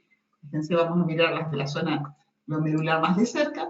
Fíjense que también son células acidófilas, ¿sí? También, si ustedes las miran con detalle, van a ver como una grumosidad en el citoplasma, ¿sí? Pero esto es más exagerado en las células de la zona fascicular. Y luego nos dirigimos a la zona reticular, las células otra vez. En la zona reticular es la más acidófila de todas, también células con un citoplasma, digamos, acidófilo y con alguna grumosidad, ¿sí? Pero ya el citoplasma no tan generoso como las de la zona fasciculada, células especializadas en la secreción de andrógenos suprarrenales. Y luego, miren, aquí se ve muy bien el límite entre lo que sería corteza y médula. Miren las células de la médula, células que aquí se ven como más basófilas, pero siempre tienen una petencia tintorial en general acidófila. Fíjense el aspecto de la médula suprarrenal, ¿sí? Un aspecto de celularidad, de un entramado. Esto, si me acerco un poquitito, me hace acordar mucho a pineal, que es lo que les decía el doctor Quiñonao hoy. Esto es médula suprarrenal, y si a mí me mostraran esta imagen sin mostrarme el contexto, yo podría tranquila y fácilmente confundirme esto con pineal. Tranquilamente, porque tiene un aspecto muy similar. Encontramos aquí células derivadas de las crestas neurales especializadas en la secreción endocrina de catecolaminas. Esta médula suprarrenal obedece al dominio del sistema nervioso autónomo, ¿sí? Es por lo que podríamos encontrar algunos filetes nerviosos aquí, del sistema nervioso autónomo. Esto ya es, otra vez, zona reticular del otro lado, ¿sí? Aquí estamos discurriendo por la médula, la médula suprarrenal, ¿sí? Algunos filetitos nerviosos aquí y allá, ¿sí? Del sistema nervioso autónomo que regula la secreción endocrina de adrenalina y noradrenalina por parte de la médula suprarrenal. ¿Estamos de acuerdo? ¿Sí? Vamos a alejarnos un poquitito. Médula suprarrenal, fíjense. y corteza suprarrenal aquí. En el atlas de la UNAM, aquí, ¿sí? Fíjense, en aspecto un poquitito más asimilable a los cortes que tenemos en la cátedra. Voy a alejarme aquí. Esto sería dibujar,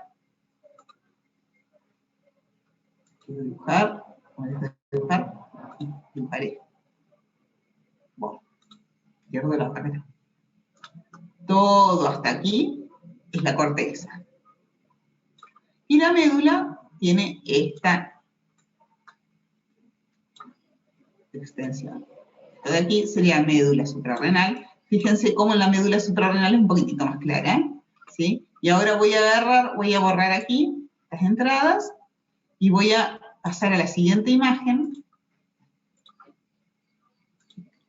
Miren, aquí, no sé si era esta. No se ven tan bonitas la médula como a mí me gustaría. Bueno, esta es la imagen de médula suprarrenal que se ve más parecida a la coloración que tienen los preparados, ¿sí? Aquí, fíjense que se ve bastante más pálida. Y aquí tenemos glomerular, fasciculada, reticular y toda la zona de médula suprarrenal más clarita en este corte. Muy bien. Bueno, preguntas hasta aquí, chicos. En esta unidad también deberíamos ver cortes de páncreas, pero ya los vimos. Acá deberíamos ver aquí el páncreas endocrino, los islotes de Langerhans, pero ustedes ya lo saben distinguir, ya lo hemos visto cuando vimos glándulas del tubo digestivo. ¿Sí? Preguntas hasta aquí. ¿Hay alguna pregunta, algún preparado que haga falta repasar? Bueno.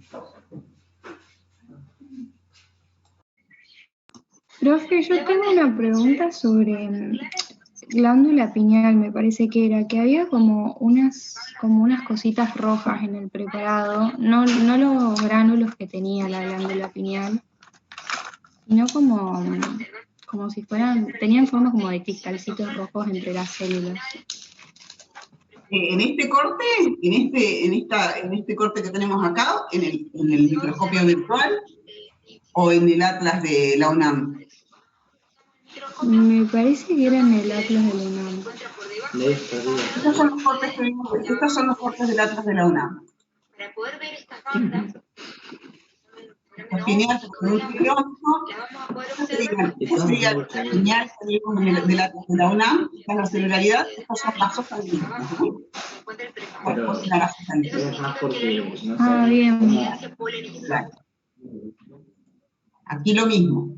Aquí tenemos arenilla cerebral y estos son vasos sanguíneos, ¿sí? Son capilares. Estas cositas rojas que vemos aquí son capilares. Y también vimos otra imagen más, otra vez, arenilla cerebral, y estas cositas rojas que vemos ahí son capilares y el resto el entramado de pineal. Estos son los preparados que hemos visto. Les voy a mostrar ahora el corte que habíamos visto de pineal. Este es el corte de pineal que habíamos visto, ¿sí? Que con el microscopio virtual, que teníamos esto, que esto es una rotura del preparado. Ojo aquí, no confundir esto con tejido adiposo, por favor, ¿sí? Entonces me voy a poner aquí donde no corremos el riesgo de confundir nada, y aquí en pineal lo que vemos, que se ve más acidófilo, más rojo, son estas tabiques de tejido que derivan de la pía madre se mete, ¿sí? Formando estos tabiques. Fíjense aquí yo puedo seguir, miren, acá viene la pía madre, miren cómo se mete, ¿ven? ¿Sí? Y discurre. Por la pía madre también discurren vasos sanguíneos. Aquí tenemos vasos sanguíneos, estos son vasos sanguíneos, los veo los eritrocitos, ahora me voy a acercar muy bien para ver los eritrocitos contenidos en estos vasos sanguíneos, ¿ven? Aquí capilares más pequeños, ¿sí? Otra vez aquí, ¿sí? Aquí. Miren, aquí lo que vemos son los gránulos de lipofucsina que les decía hoy yo. Les decía que los preparados nuestros, miren, este puntito marrón, varios puntitos marrones aquí, miren aquí, esos son gránulos de lipofucsina que encontramos en pineal habitualmente, ¿sí? No necesariamente son un criterio de diagnóstico porque podrían no estar, pero en los preparados que tenemos en la cátedra se aprecian esos puntitos marrones que son gránulos de lipofucsina. Aquí tengo vasos sanguíneos, y en este corte de pineal, miren, aquí qué bien que se ve la lipofucsina, miren los granulitos, tic, tic, tic, ¿Sí? ¿Lo ven ahí? Miren ahí. ¿Se aprecia? Aquí, aquí, aquí, gránulos de pigmento. ¿Sí? Y vamos a buscar aquí, en este corte, se veía muy, muy linda la arenilla cerebral. Esto me parece que es un artefacto, a ver aquí. No, esto no sé a qué corresponde, puede ser un artefacto tranquilamente. Vamos a ver la arenilla cerebral que se veía muy bien en este corte. Que se veía divina, que no la encuentro ahora. Más abajo me parece. Aquí. Había visto otra que se veía mejor aún. Aquí. Miren. Una concreción calcárea, una arenilla cerebral. Miren qué bien que se ve. Siempre es una estructura acelular. ¿Sí? Y ahí no es la única de este preparado, de este corte. Vamos a buscar más. Aquí hay más, aquí hay más. Aquí hay otra, está medio rota, pero no importa. ¿Sí? No sé si era eso lo que usted quería ver. Sí, profe, gracias. Lo que pasa es que como a veces los capilares son tan chiquitos, me confunde como si fuera otra cosa, porque no puedo ver bien el glóbulo rojo. Entonces... Ah, bueno, eso lo que tiene de bueno el microscopio virtual es que nos permite hacer estos zoom, ¿sí? Nos permite acercarnos, entonces me acerco y veo aquí los glóbulos rojos individuales, ¿ven? Los puedo identificar, miren cómo están acá amontonados en este capilar. ¿Sí? Cuando los capilares son muy pequeñitos, solo alojan un glóbulo rojo. Fíjense, cada uno solito. ¿Sí? O van, como aquí en fila india, un glóbulo rojo, otro glóbulo rojo, otro glóbulo rojo. ¿Sí? En algunos vasos sanguíneos más grandes, ¿sí? Más cantidad de glóbulos rojos, algún glóbulo blanco, ¿sí? Ahí dando vueltas.